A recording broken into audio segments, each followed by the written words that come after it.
You may recognise this from the crane video. This is just a bit of steel left over. These holes are coincidental when I was building the crane.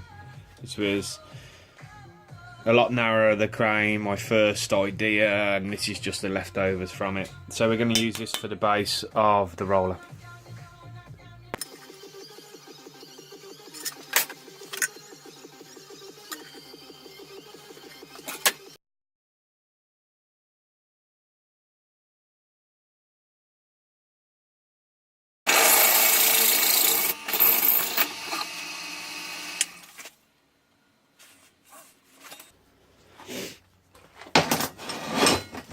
Cut each end at an angle of 130 degrees. The one end was already cut at 130 degrees because it was, as I said, a leftover from the crane that I made, so I just cut the other end at 130 as well. Plated each end just to give it some strength. Made two of these, just a bit of bar, a hole drilled down the centre, and some 12mm square steel. That will now go in there, and that's our hinge. This plate, okay, cut out of some scrap, that's going to be welded on top of that 12mm, and then that will go on there, and that will be our hinge for the cylinder, and same both ends.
Okay, what we was trying to do was get this extension piece out. If we need this, we're going to cut sections out of it. Now, normally when I've dealt with like the Clark jack you can see in the background there, or better quality jacks even than the Clark one, there's always been either a circlip in here that you can take out and this will unscrew, or there tends to be a circlip at the end, here, but this one, as you can see when it finally focuses, has had just a crude knocked over end. Now this jack, I'm not sure who makes this one, but I paid $5.99 delivered, 3 ton. So what do you expect? It's got a false end in it here, which means that we can't get to grind that off in there other than destroying the ram. So really it was the Stilson's job and forcefully take it off, which I don't like doing, but I couldn't see any other way around it. This makes you think about your cheap jacks. That thread at the end, right, where we just unscrewed the extension from,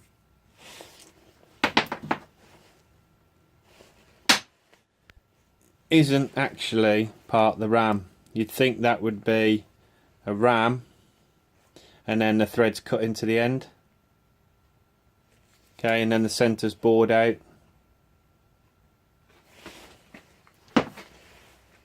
Well, it isn't.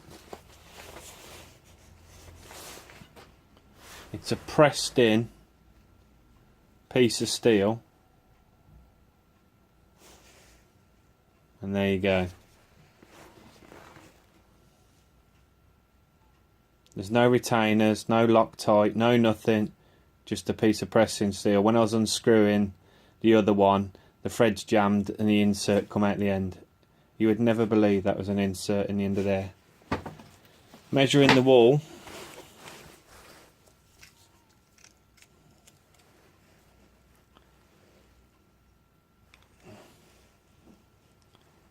That's around the 1.5mm mark.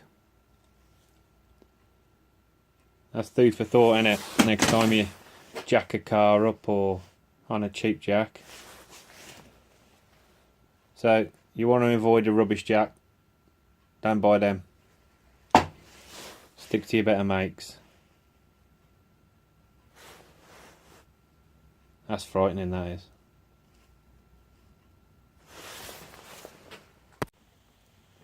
After taking the ends out of the jacks, the extension, use the thread and cut the top off to give us that bit of 14mm thread. Made a block, 14mm hole. It's got a 6mm grub screw will go in there. That screws into there.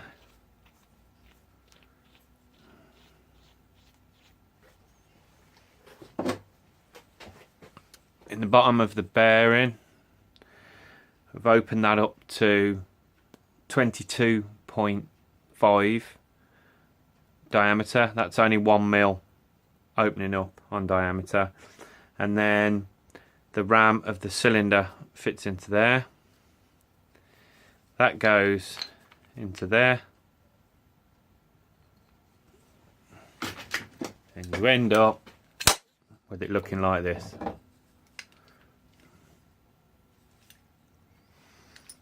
Okay, so we got 1/2 mil's worth of play.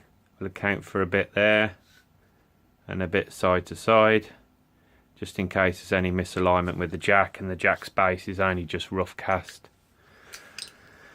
So that's that finish, so 2 of those are required.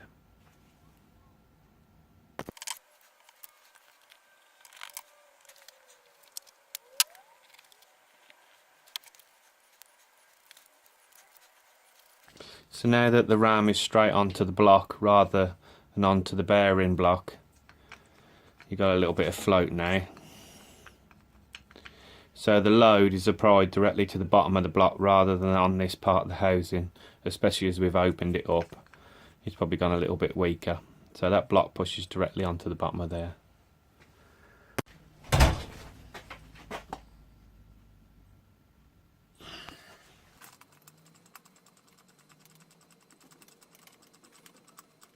So this is where we are. This is your pinch stroke, your clamp roller. Runs on some guides on the self-aligning bearing. The top is fixed, 2 30mm shafts. I haven't worked out the drive for this yet. This is the drive one and how we're going to do it. As I said before, I don't have a milling machine, so I can't put a keyway in it. I got a price off an engineering company and they wanted 100 quid for it. Well, that's just having a laugh. We also need to put a thread on it. I can do threads because I have a lathe, so we can do a thread. It's just a keyway. So I am contemplating doing some sort of dog mechanism that runs off a faceplate, as opposed to a keyway with a key. And plus I'd have to get these keyed as well. So that's going to cost even more money. So I think we'll go down the dog stroke faceplate option to drive these. These will obviously be freewheel and these will clamp the material in there. So this is where we are. And you see the arrangement with the jack and the other jack there. The frame is as such. All this is wobbly at the moment. None of this is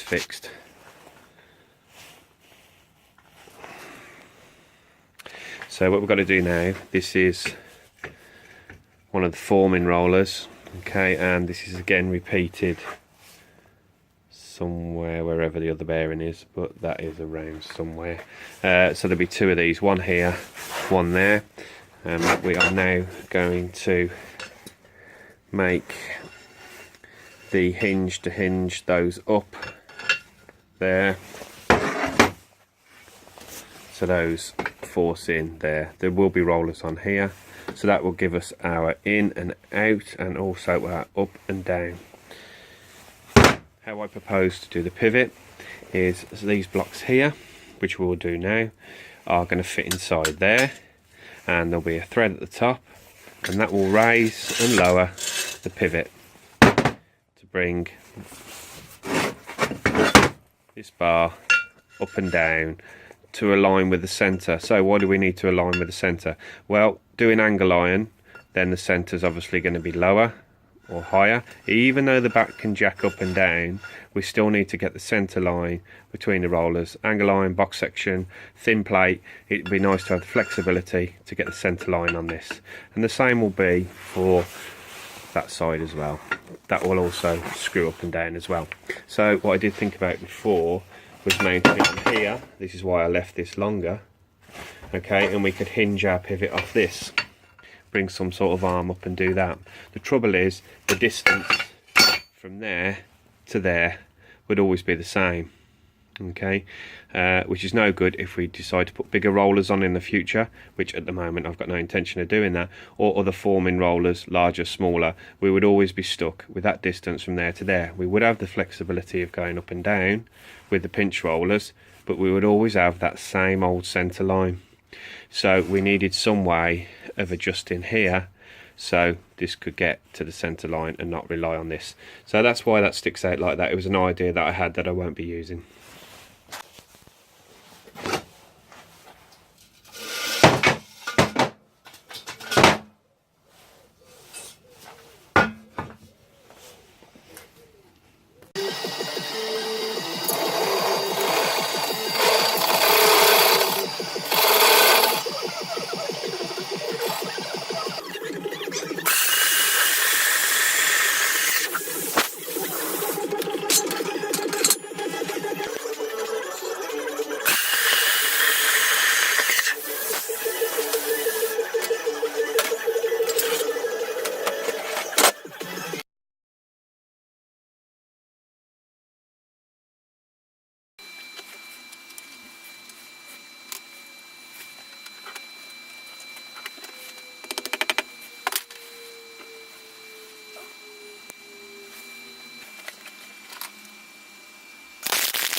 So this is it for this video update. We now have the pivot points for the bar now in place. Okay, back end will sit on there, that will pivot about there. Those will carry another set of rolls and they will go up and down on the back there, in and out there. And also, as I said, I think in the first video, we'll be able to do that because it's self-aligning bearings, which hopefully we can turn, we can roll tapers, so like cones and stuff like that, because I've got a job straight away for this as soon as it's finished, making a guarding for a pillar drill on the conical pulleys. So that's where that will go, one on the other side. Those are only supports for the pivots, they're not there for use for bending. All the pressure is done on the hydraulic jack at the back, using these to form, like put the pressure on to raise it, will only strip the threads. So it's not what those are for, it's only to get the centre line of the rolls between the different thicknesses of metals, angle line or box section.